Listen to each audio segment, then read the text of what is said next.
Welcome to another episode of Listen, Learn, and Love, hosted by Richard Osler. My guest on today's podcast is my friend John Gustav-Wrathall. We'll do two podcasts with John. The second podcast will focus on John's role as Affirmation's executive director. Affirmation is an LDS LGBTQ support organization. John has also served as its prior president. But today's podcast will be introducing you, our listeners, to John. And let me just give you a little background before we go into John telling his story. John is 54. John lives in Minneapolis. John is in a same-sex marriage. His husband, Euron, and him have been together for 26 years. John grew up in the church, served a mission in the Geneva, Swiss mission, returned back to BYU following his mission. He'll tell the story of coming to terms with his sexual orientation, trying to stay close with God, feeling impressed to leave the church, be excommunicated. He'll share that story. He'll talk about his journey in life, eventually finding his husband, Euron.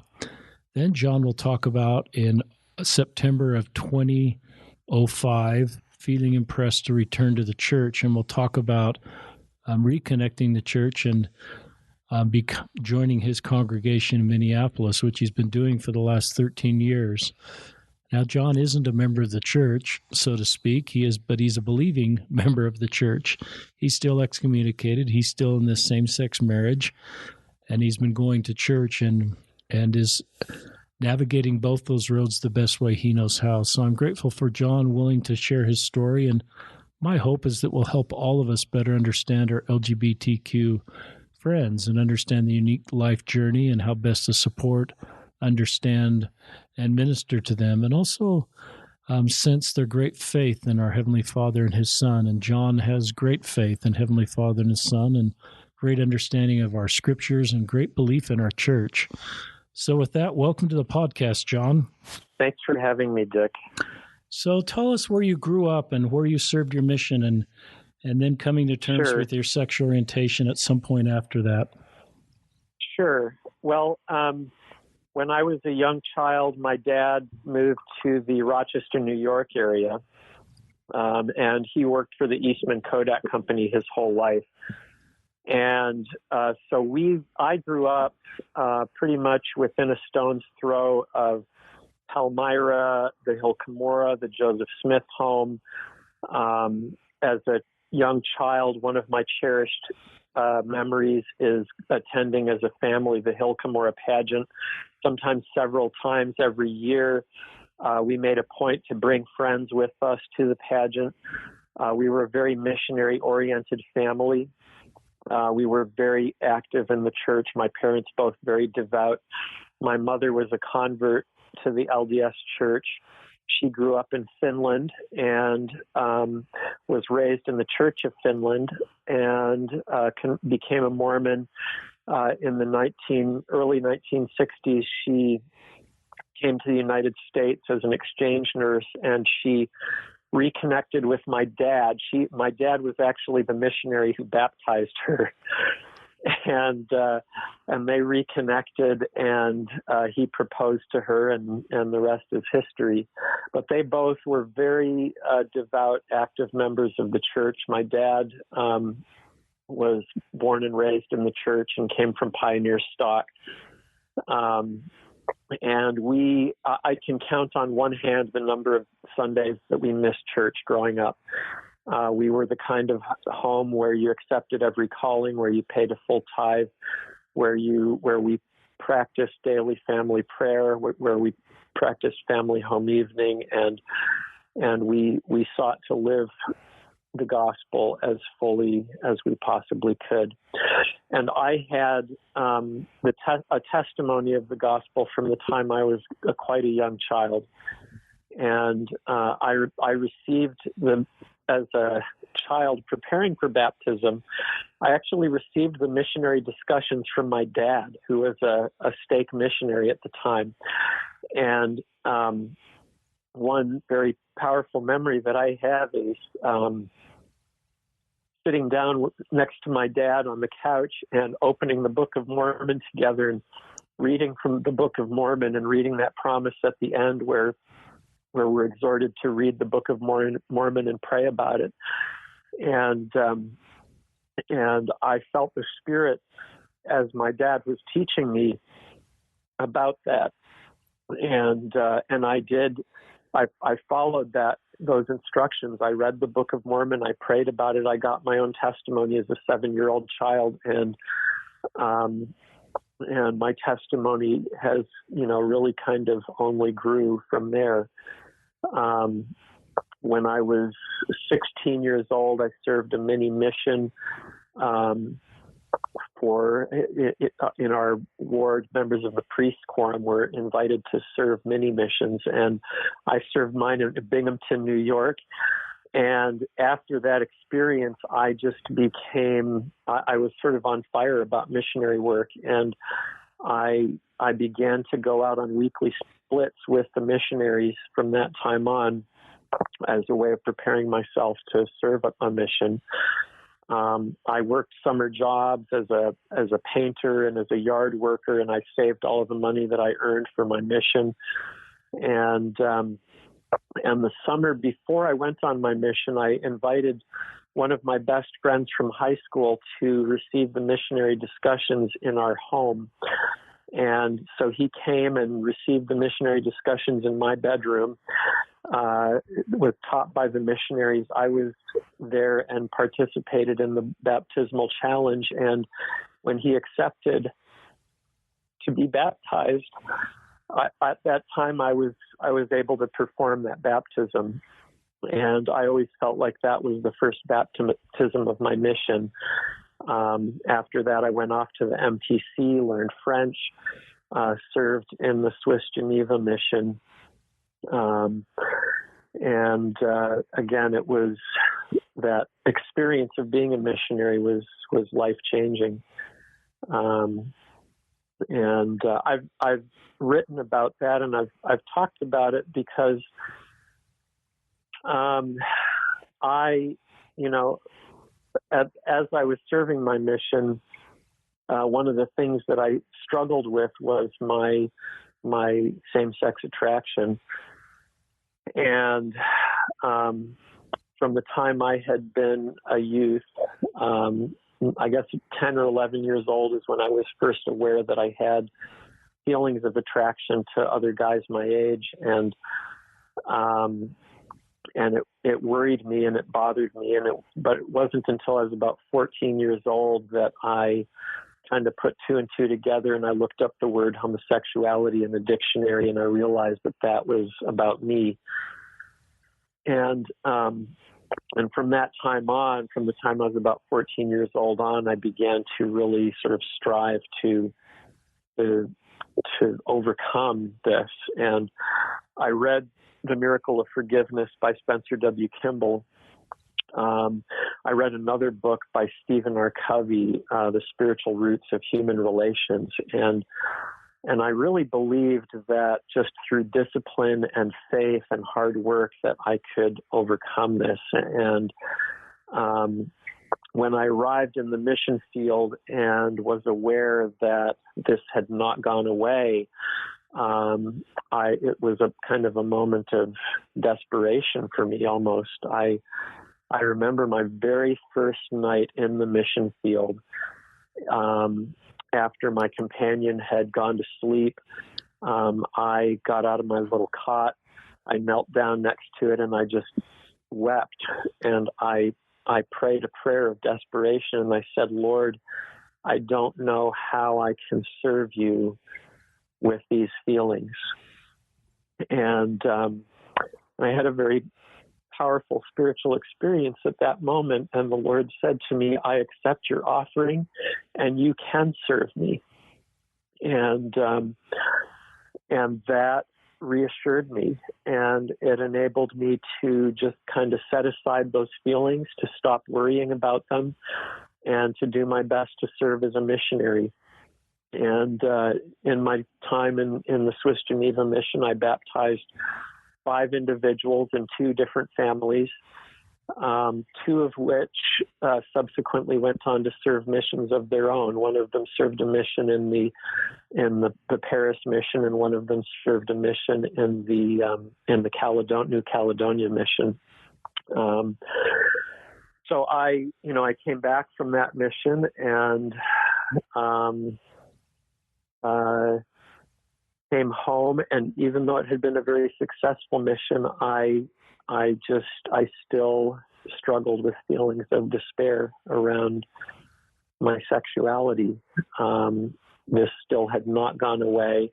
And after coming back from my mission, I knew that I was told, my first BYU bishop put his arm around my shoulder and he said, "John, your number one job is now to marry and start a family." And I just really had no idea how I was going to do that. And so I began to sort of sink into a depression after my mission. And I don't know how far you wanted me to go, but that's my upbringing and the mission that I serve for the church. I love that story. I love you helping someone join the church before your mission experience, and then like well, and I've talked to so many others, this sexual orientation doesn't change. It's like being blue-eyed or redhead or left-handed. Yeah. There seems to be, we don't want to put limits on the power of the atonement to change things, but it seems like that's outside the bounds of the atonement, just like hair color and other things are. One of the things think eventually I came to that understanding. Yeah. Tell our listeners but at the time that was a very difficult struggle for me. I think one of the things that's interesting for me when I got to know John several years ago was that John holds both of these things concurrently in his belief system, is the beauty of his same-sex marriage and a deep testimony of the church. And how I was kind of surprised when I first met you, John, because I didn't know anybody that did both of those. And obviously you can't fully participate in the church, and we'll get more to that. You come and are as involved as you can. You're not a member of the church anymore, and we'll talk about that. But it's interesting for me to know that you are someone without membership in the church, but with a deep testimony of the church. And it, just like you're talking about the Book of Mormon, your mission. So talk us through your years after your mission, when you sort of came to terms with your sexual orientation and consider different paths for you. Yeah. Well, so as I said, after my mission, I went back to BYU. I had gone to BYU for a year before my mission, and then I went back afterwards. I was at BYU on a Kimball scholarship. Wow. And it's a big deal. It was a big deal for me and my family, certainly, to have the financial aspect of my college education was pretty much completely covered through that scholarship. And obviously it was a real honor to be selected as a Kimball scholar. And, certainly I had a sense of, Dick, I don't know if I've ever told you this, but when I received the letter informing me that I had been selected and that I was one of the 12 young men Kimball scholars, I actually wrote a letter telling them that I didn't think I was worthy. Wow. To receive the scholarship. And they ignored my letter and gave me the scholarship anyway. But, I did have a sense of, I had been given a great gift and that I wanted to make the most of this. And I really wanted to use my gifts and my talents to serve the church. Early on, I decided that I wanted to study history, and my life aspiration was to become a church historian. At any rate, at BYU, I sunk into a pretty deep depression in the years after my mission, and by the end of my junior year at BYU, after about 2 years back after my mission, I had become so depressed and so hopeless because of my inability to change my sexual orientation. And I blame myself for that, right? Wow. Because all of my instruction and everything that I'd been taught to believe was that if I was faithful, that the Lord would bless me to be able to overcome this. And so the fact that I had not been able to overcome it, I took it as a sign that there was something fundamentally wrong with me, something lacking in my motivations or my desire, whatever. And so I had become so hopeless by the end of my junior year that at the end of that second semester, I had a plan to commit suicide. Wow. When I went home for the summer. And to make a very long story short, fortunately that didn't happen. And part of the reason that it didn't happen is because of a providential encounter that I had with an Episcopal priest named David A. Works. And David became a friend to me, and he also had a remarkable testimony of the Savior, because he had been an alcoholic when he was a young man, and at one point when he had hit bottom and was in a jail cell after getting drunk and getting in a fight, he says that the Savior appeared to him and called him to the ministry. And that testimony of his had a profound impact on me. And also just his loving kindness toward me. He hired me to work for him that summer as a painter and as a gardener. And every day he and his wife were just kind to me and, would feed me lunch. They paid me for the work I did. I was on my hands and knees in the dirt, weeding and planting, and somehow that was healing. And it helped me put aside my desire to kill myself. And later that summer, I went on an internship to Helsinki, Finland. And while I was there, I actually had a spiritual experience in which I felt prompted to leave the church, to resign from the church. That was kind of a shocking thing for me. It was unimaginable to me in some ways, actually. I think I would have just tried to, somehow continue on, somehow try to muddle my way through, but and hope that my sexuality would go away or something like that. But there were two experiences actually that I had when I was in Helsinki. One was a moment when, after this long period of depression, and I had, during that period, I had stopped praying. I had stopped studying the scriptures. I had just kind of lost any kind of spiritual practice because I had become so emotionally and spiritually numb because of the depression. And there was this moment when I was in my apartment and I felt the Spirit inviting me to pray. And I felt torn. I was like, I don't know what to say to God. And I don't know how to pray at this point. And I just felt this peaceful, loving invitation from the Spirit saying, please pray. And I got down on my knees and I said, God, if you want me to pray, I'm going to have to be real with you.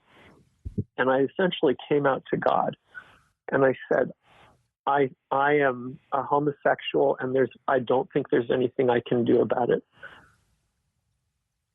And I received this loving embrace from my Heavenly Father saying, I know this about you because I know you from your inmost being.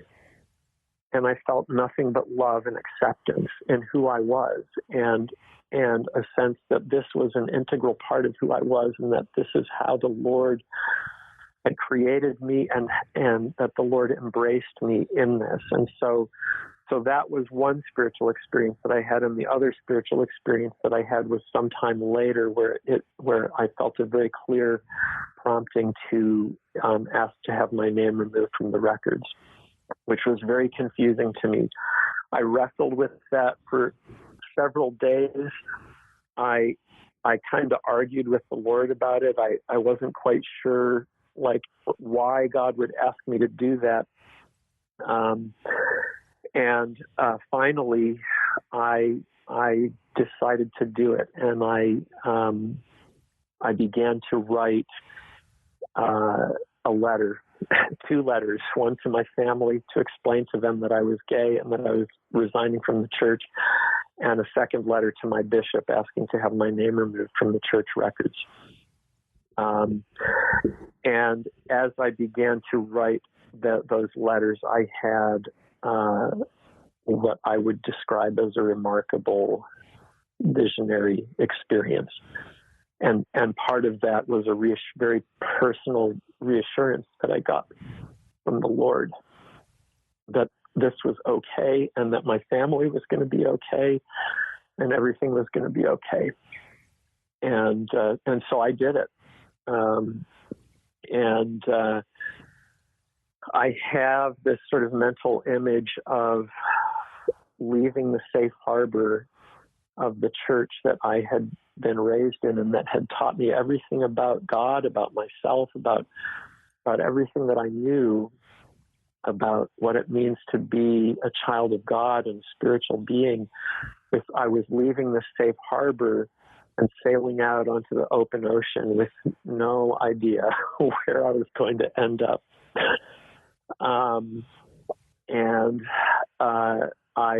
This was 1986. In response to my letter asking to have my name removed from the church records, a church court was convened. I, in the meantime, had transferred from BYU to Northern Michigan University because I was concerned that going back into BYU, I might expose myself to the same environment that had led me to almost commit suicide. And I thought that wasn't healthy or safe for me. So I transferred to Northern Michigan University. And while I was there, I got the letter informing me about the disciplinary council, and that council was held in my absence.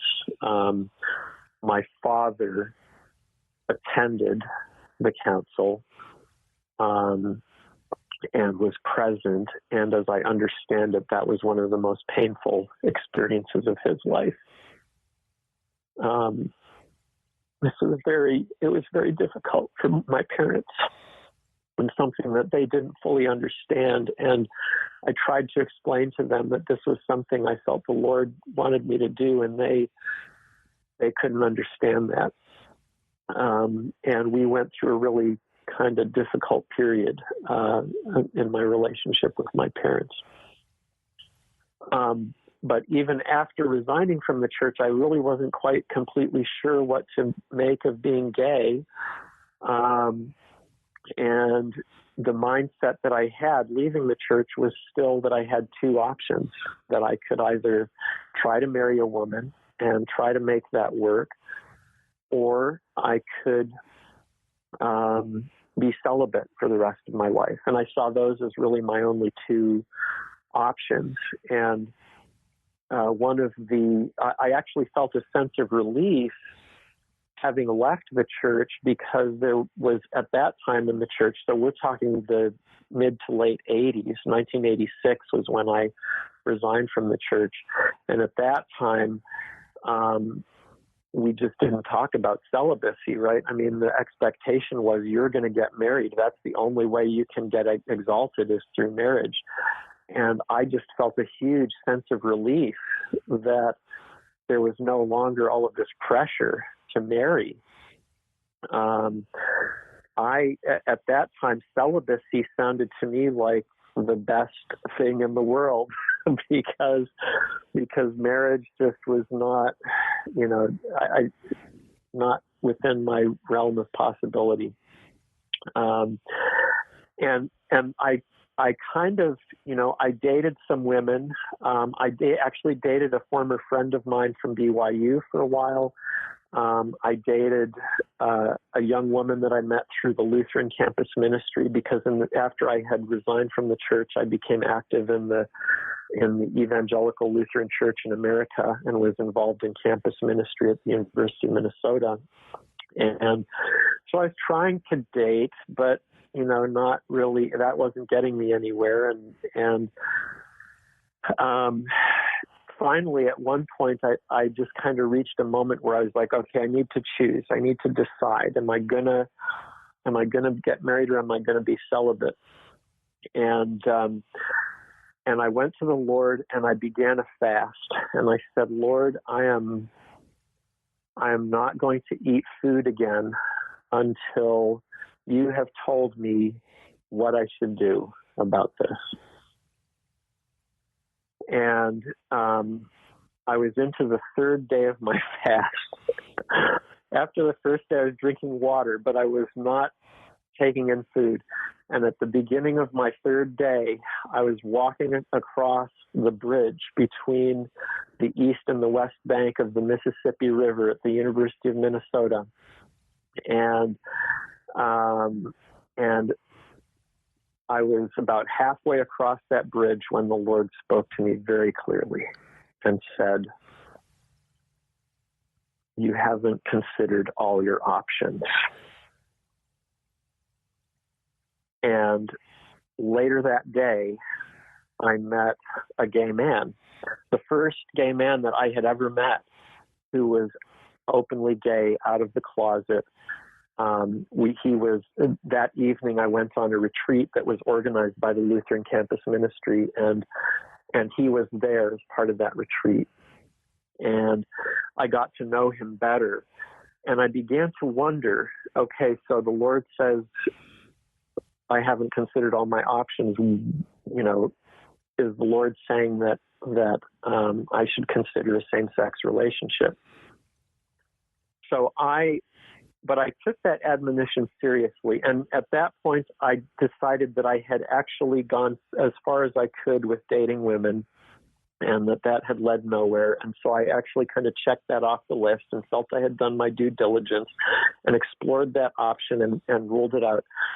And so then I wrote a letter to one of my former investigators from my mission, who had become a monk, a member of a monastic order known as the Order of St. John.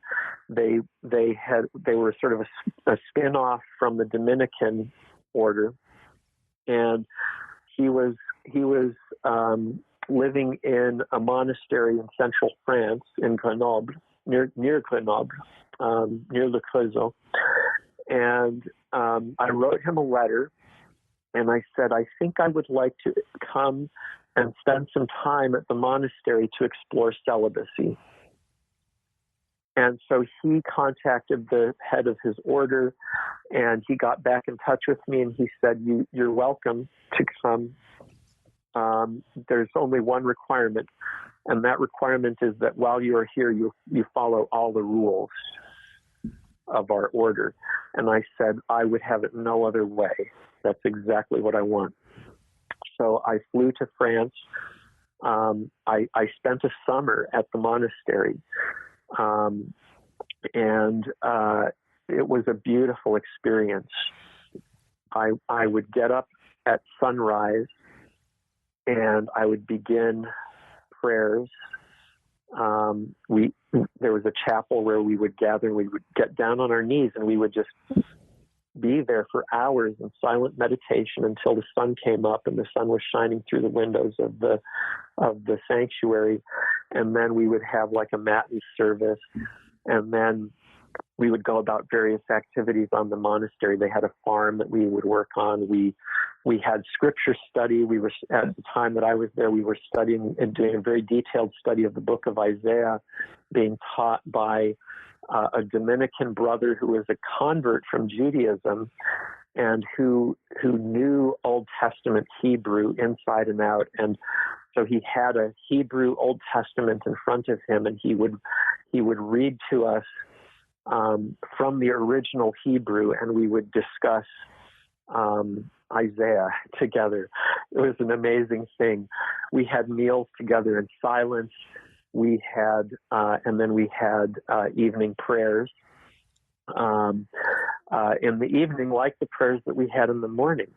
And so I had many, and a rule of the order was that we didn't speak to one another unless it was for some specific business, or on Sunday, we were allowed to have conversation with each other at our meal times. I was given the special dispensation to break that rule, and the monks were given special dispensation to answer any questions that I might have about what it meant to them to be committed to this monastic life. And that was important for me in order to be able to learn. And I asked all of the monks that I was able to talk to about, what does celibacy mean to you? And why are you celibate? And one of the things that every single one of them told me is they said, if you are running away from your sexuality, we don't advise celibacy. If you feel a call to this ministry, and if you feel a call to be celibate, if the Lord is telling you you should be celibate, then that's one thing. But if you are trying to be celibate because you're trying to overcome your sexuality, or you're running away from your sexuality, we don't advise it. That was very helpful input from people who knew what celibacy was, and who knew when celibacy is going to work and when it's not going to work. And by the end of that summer in the monastery, I had many, many hours of prayer and meditation and seeking the Lord's guidance about this. And by the end of my visit there at the monastery, I had a very clear sense that the Lord was not calling me to be celibate. And I returned to Minnesota from that experience open to the possibility of dating men. So for, I guess, maybe for about 3 years, I was in the dating scene, the gay dating scene, which had its own sort of challenges and its own kind of craziness. But one thing that I do remember very distinctly is that when I opened myself up to this and said, okay, I'm going to see what it might be to have a relationship with a man, I felt this just incredible uplift from the Spirit. I felt just radiant, actually. I felt like this was absolutely the right thing to do. And eventually, after about 3 years, I met my husband, then my future husband, Euron, and we met at a gay bar. He invited me to dance. I had seen him. I had been going to this gay bar for several months, and for over a period of several weeks, I had noticed him at the bar and kind of thought, he'd kind of caught my eye, and I thought he was very attractive, but I was too shy to go up and introduce myself to him. And he was the one who broke the ice and invited me to dance with him, and I did, and I immediately fell in love with him. And we began to date, and we dated for about 2 months. And then I kind of freaked out and I broke up with him. And so then we were apart for about 9 months. And during that period of 9 months, I had some more time to reflect on him and on what I wanted in life and what I was looking for in life. And at that point, I was even sort of open to the possibility of not really having a relationship. And about 9 months after I broke up with him, I re-encountered him at a meeting of the of representatives of an association of LGBT student organizations, and he was there representing the gay fraternity Delta Lambda Phi, and I was there representing an organization called the Network, which was a group of LGBT grad students. And I saw him in that room, and we sat next to each other, and I just immediately thought, he's the one. And we sat next to each other, and he asked me on a date, and I was delighted to accept. And from that time on, we pretty much became a couple, and I knew that he was the person for me. And there was a spiritual sense about it of, this is what I'm supposed to do. This is who I'm supposed to make my life with. And we did. So that was 1992 when we became a couple.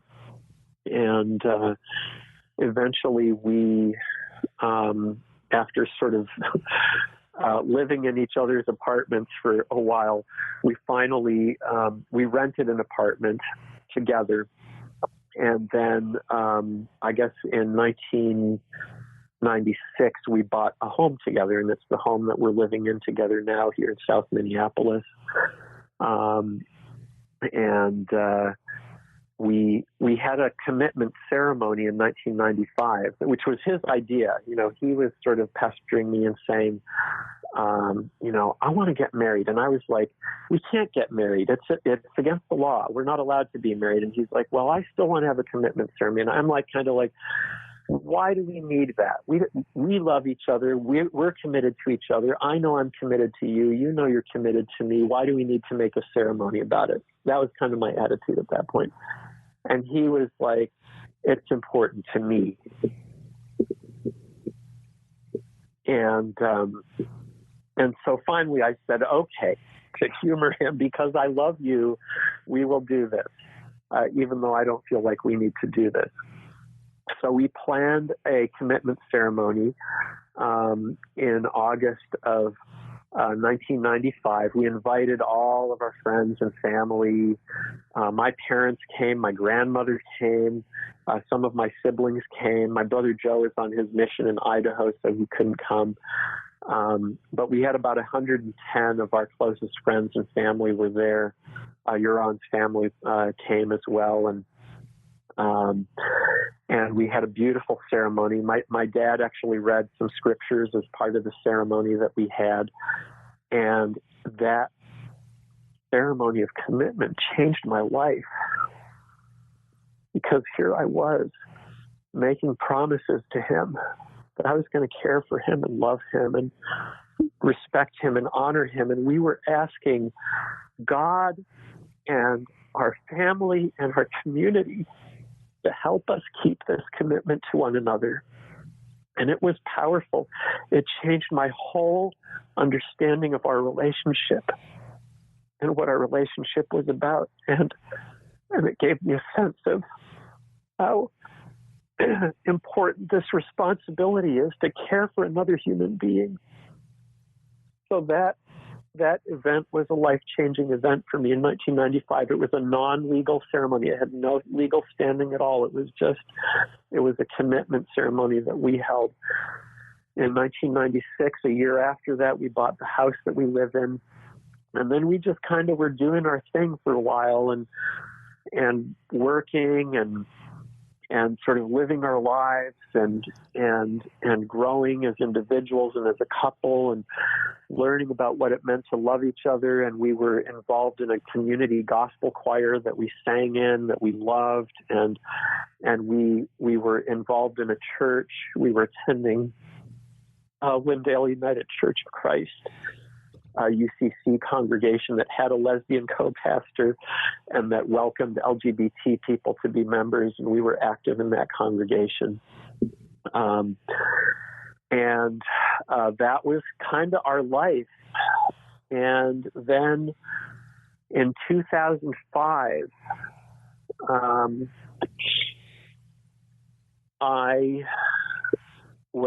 Euron and I were planning a trip to visit my parents, who by this time my dad had retired from his life of employment with Eastman Kodak Company, and my parents had moved to Utah around 2000.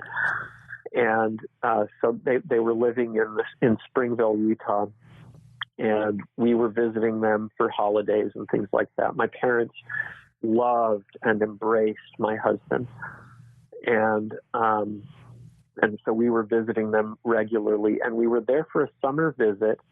And I had been in touch with a former professor of mine from BYU, D. Michael Quinn. I had written him an email, and I said, I'm going to be in Utah in August, and do you know, I know you're in Utah a lot, and could we possibly get together and meet? And he said, well, as a matter of fact, I'm going to be speaking at this thing called Sunstone, and if you want to come and meet me there, you can. And so I said, okay. Now, I knew what Sunstone was. I had known about Sunstone since I was at BYU. And so I said to my husband, Michael Quinn is going to be at Sunstone, and he wants me to go. Should I go or not? And Euron says, well, yeah, if you want to go, go. And so then I would think about it, and I was like, there's going to be a bunch of Mormons there. I don't know if I want to do that. And so then I'd say to my husband, I don't think I'm ready for that. I don't think I really want to go to Sunstone. And he's like, okay, don't go. And then a week later, I'd be like, I think I got to go to Sunstone. And I was kind of wobbling back and forth like that. And finally, my husband was just like, clearly, you need to do this. Go to Sunstone. And so I did. I showed up. At the time, they were meeting at the Sheraton in downtown Salt Lake. And I showed up there, and the first session that I attended was a session that was being facilitated by Lavina Fielding Anderson about the new For the Strength of Youth pamphlet. And so I was sitting in that session, and the content of the session itself was, it was mildly interesting to me, but not really engaging. But I had this profound spiritual experience, and I felt the Spirit in a more intense and more powerful way than I had felt in decades. In over a decade, I should say. At that point, it had been over 13 years since I had met my husband and joined with him and had left the church. And I just, this presence of the Spirit, it was so distinct and it was so powerful.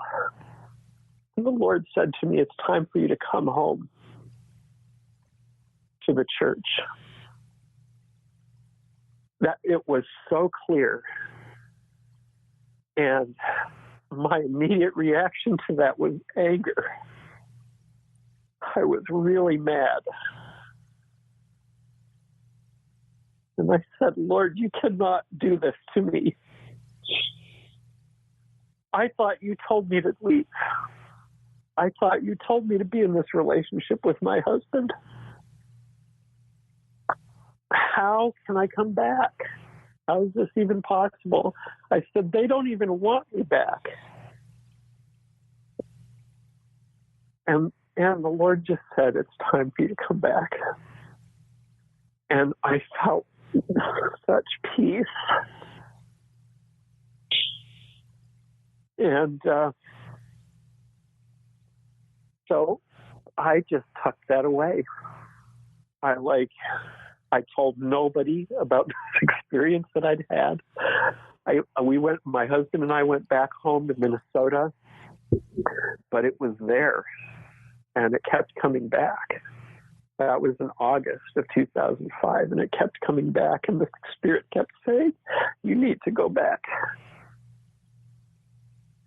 And I was like, I don't even know how this works. Like, what are you talking about?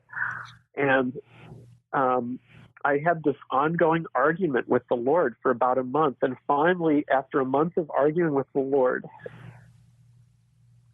I had this moment, and I can show you the spot where I was sitting when the Spirit said it to me. I was up in the sun porch upstairs in our house, sitting in our hammock, and the Spirit said to me, I'm not asking you to leave your husband. I'm not asking you to do any grand gestures. All I'm asking you to do is go to church. Can you do that? And I finally gave up and I said, yes. If that's all you're asking me to do, I can do it. And I said, okay, I've made up my mind. I'm going back. So this is in September. And at that point, I'm starting to think about this. Like, okay, well, so how do I do this? Like, how do I come back? I don't even know how this works. Like, I don't even know where the ward is. I don't know what. And so, and then I thought, they're not going to like me. They're not going to want me there. And if I'm going to start going back, I need a support community. And so I had heard about Affirmation, like way back in the 1980s. Somebody had told me about Affirmation. I knew that it existed, and so I looked it up online, and I contacted the president of Affirmation at that time, who was Olin Thomas. And I told him that I'd had a spiritual experience, I wanted to go back to the church, and I needed support. And he said, well, you don't need to go back to the church. And I said, yes, I do. You don't understand. I do. And so then I kind of got the idea that, well, maybe Affirmation isn't going to be quite the support community I thought it was going to be. But I connected, and ultimately I did sign up to become a contact for Affirmation, partly because I thought if I'm on their website and I'm listed as a contact, and there are other gay Mormons here in Minnesota, they'll see that and they'll contact me, and maybe, maybe we can support each other.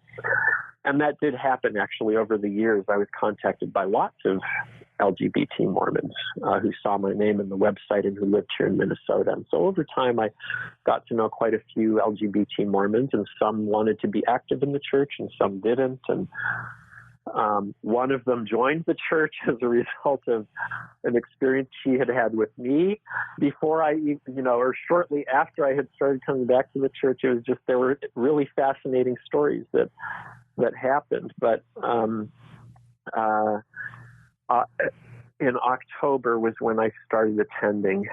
And I'll tell you one more sort of inspiring experience that I had where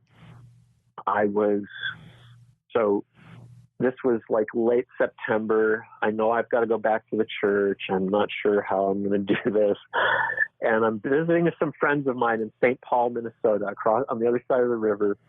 And Mormon missionaries come and knocking at the door. First time this has ever happened to me, where I'm at a friend's house and the Mormon missionaries come knocking while I'm there.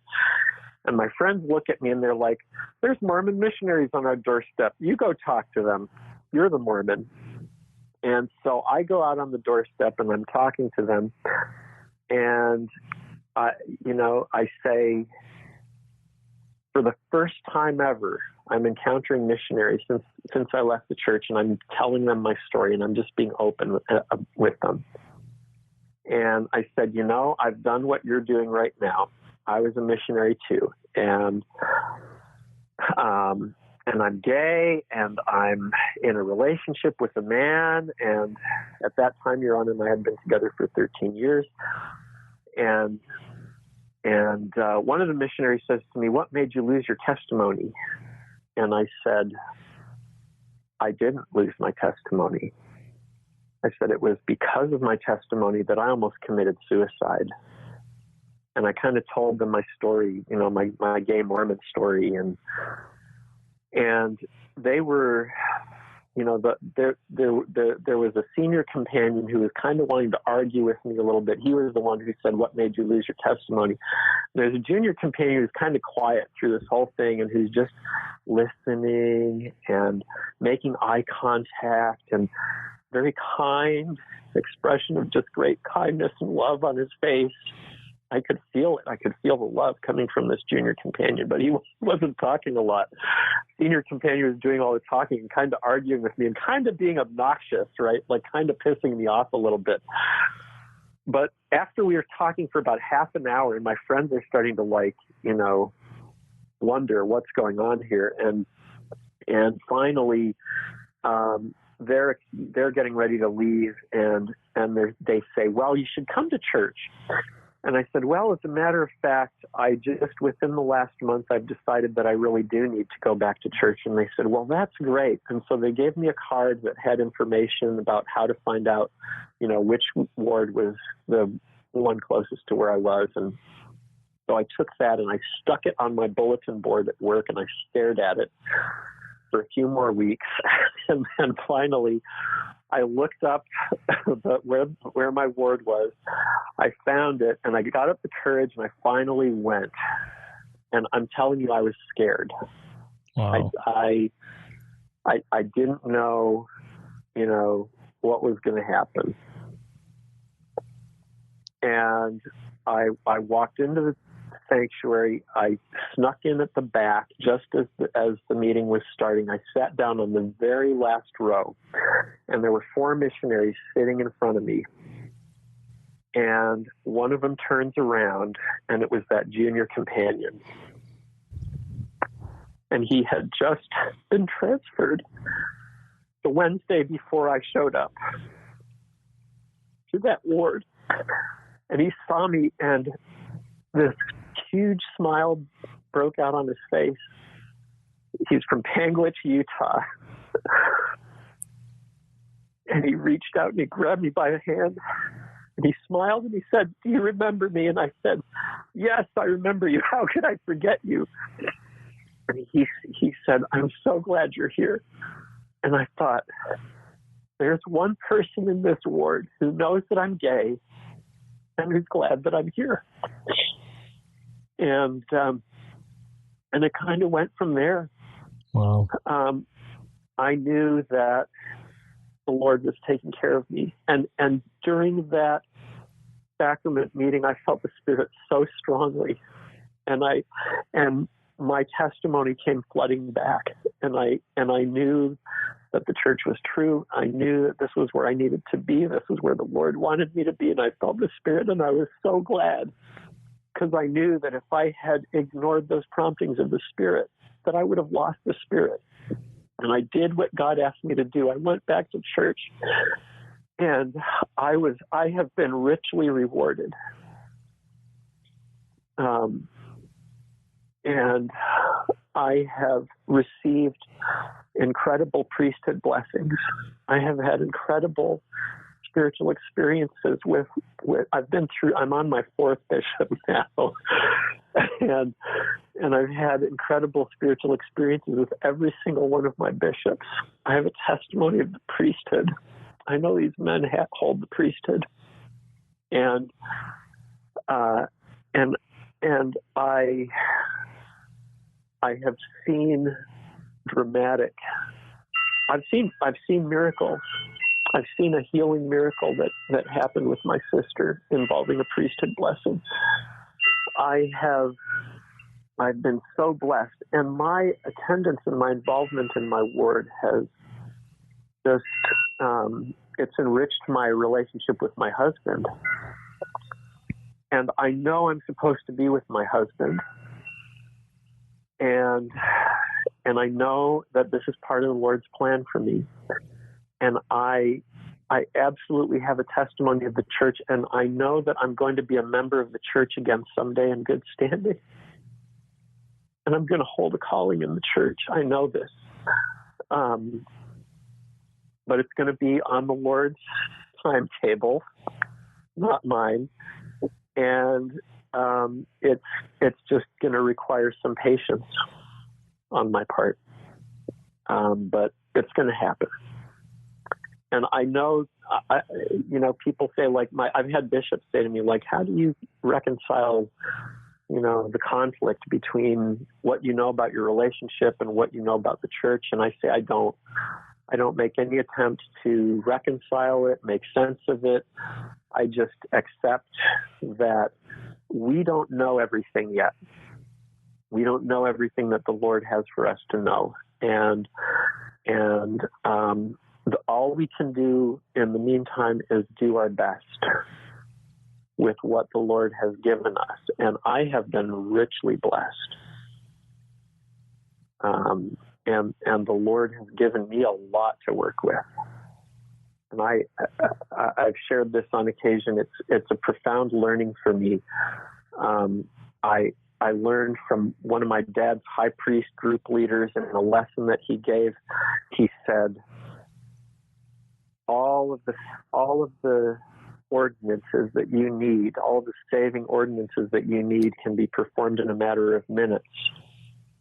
But becoming Christ-like is the work of a lifetime. And I thought, wow,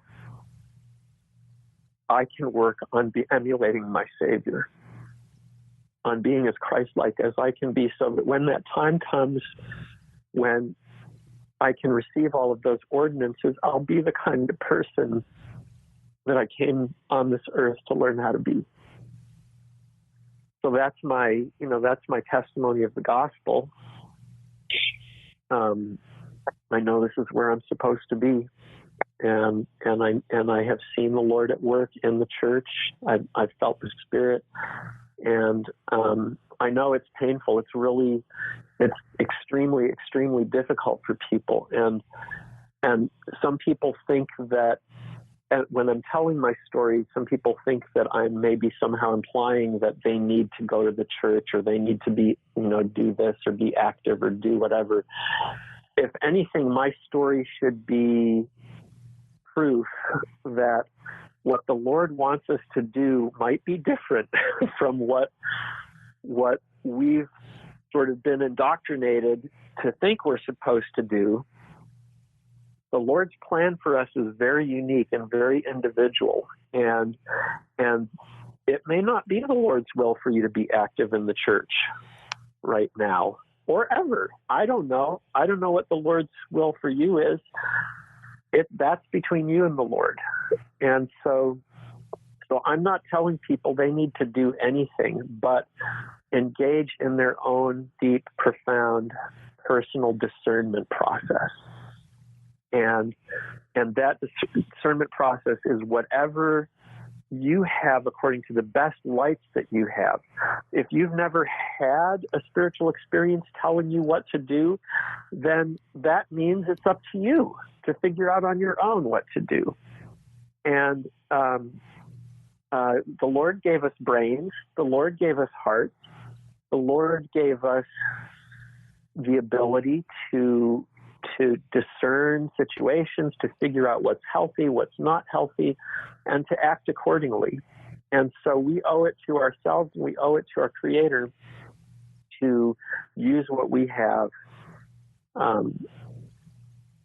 to make it work.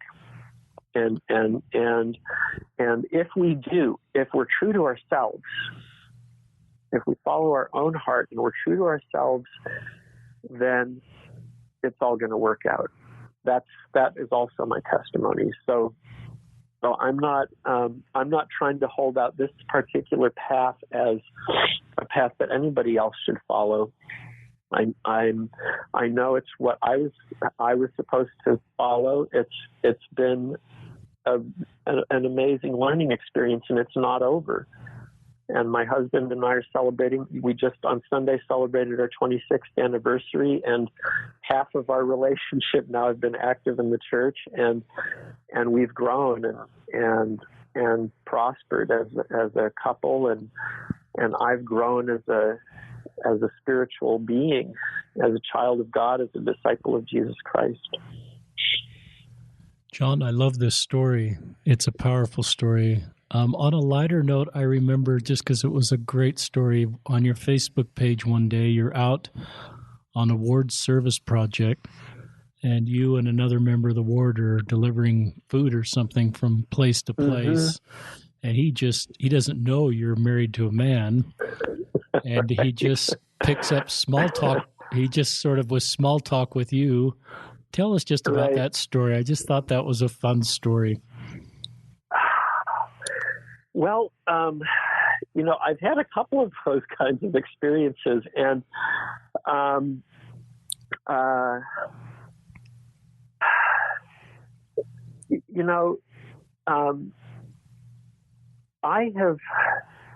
never had a really bad experience with a member of the church around this.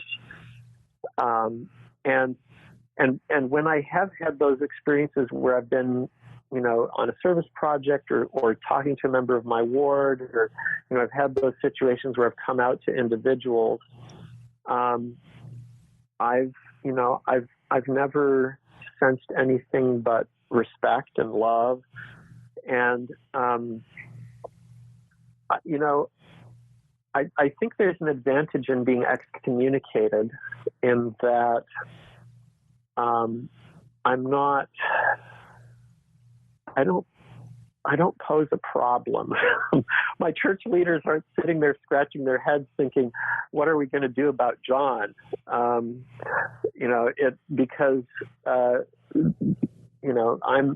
fact that I am excommunicated means that, as far as, church discipline or whatever,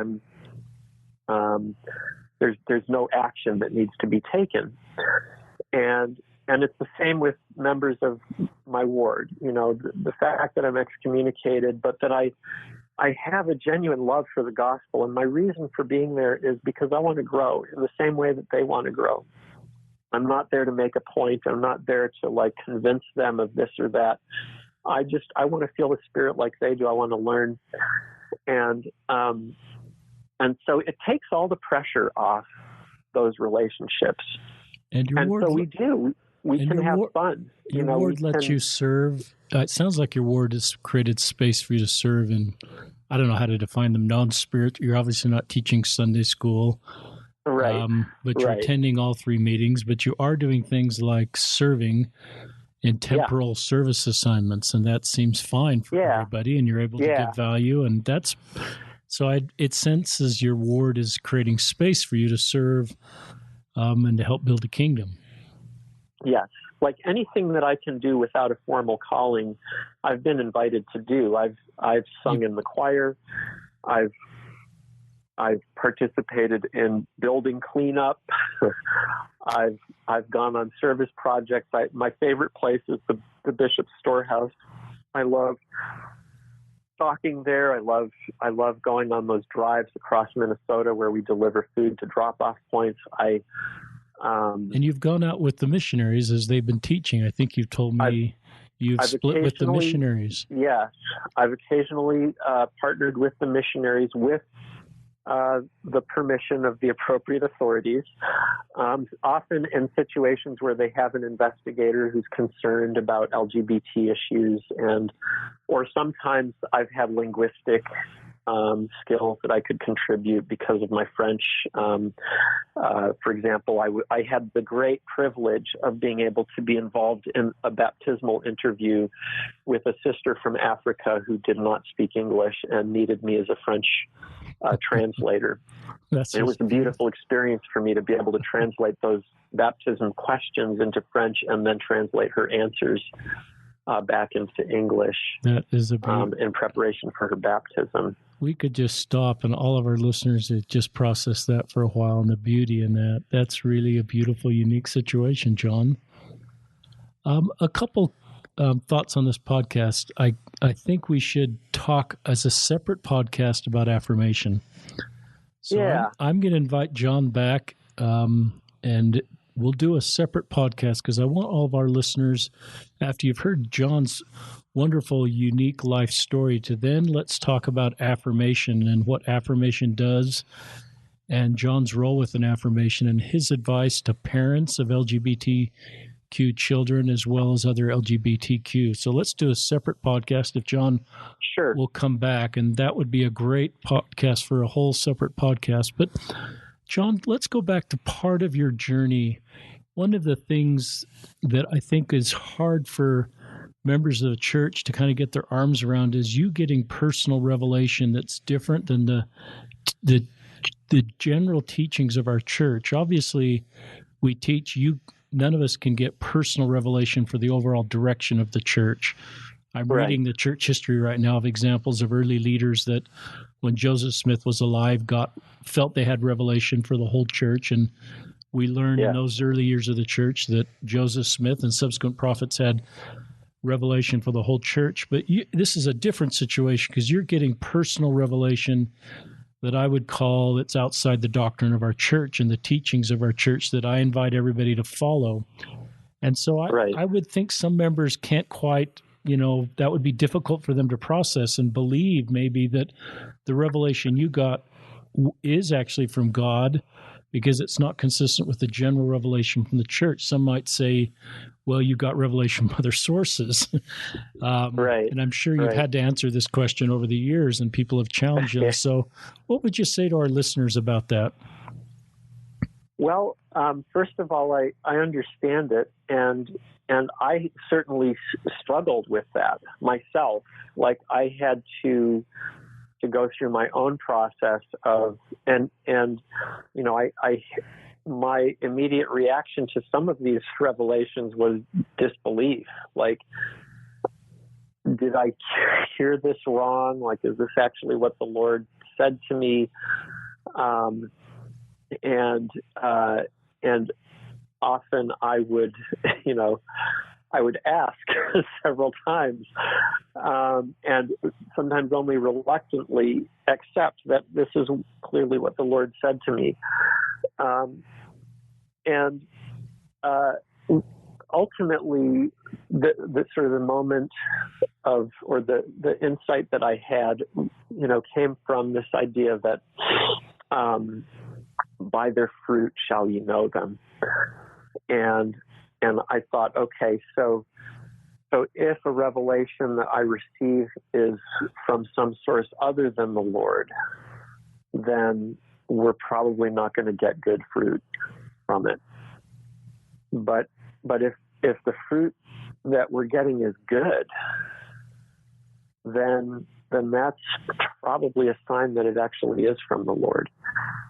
And so in some ways, I love that, the parable of the seed and in Alma, it's chapter 32, I think, is the chapter with that parable of the seed. I think you know the scriptures better than I do, John, after talking with you several times, but go ahead. I think you're right.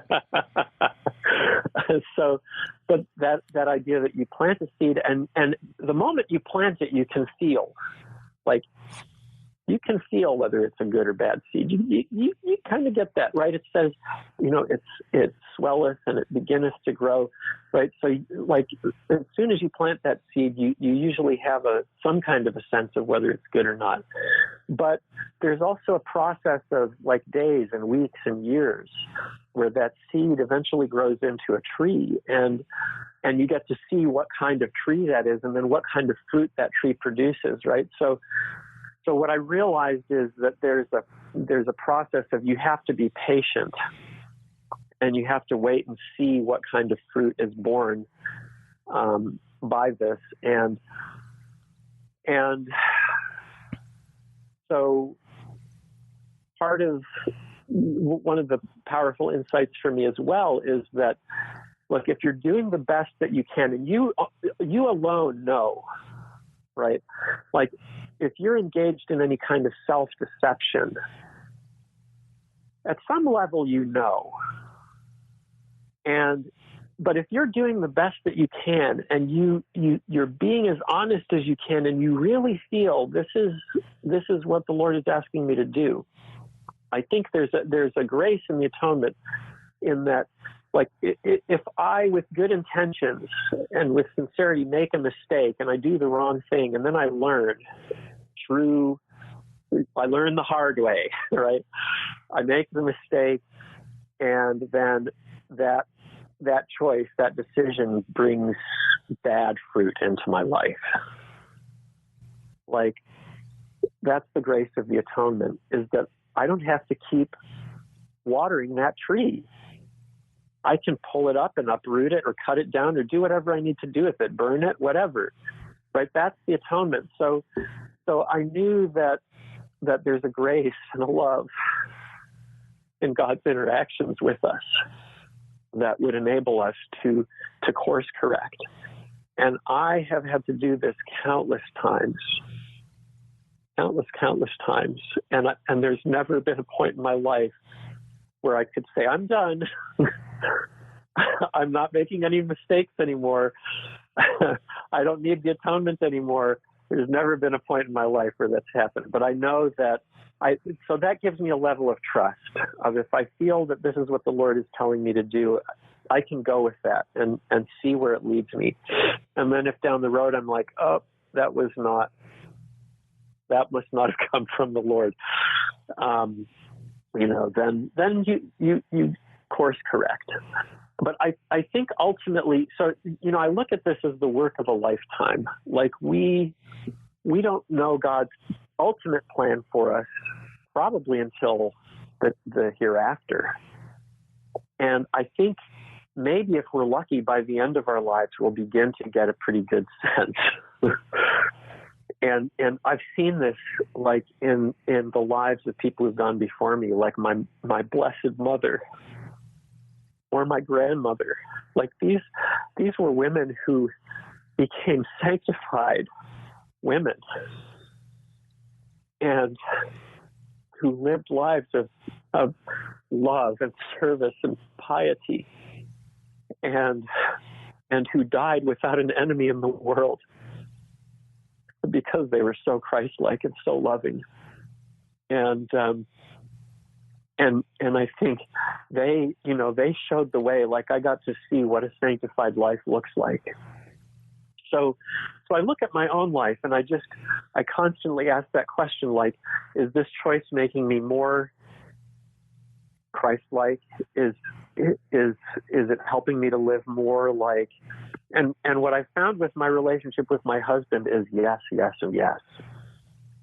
Like, that relationship with my husband has been a crucible. It's been a refiner's fire.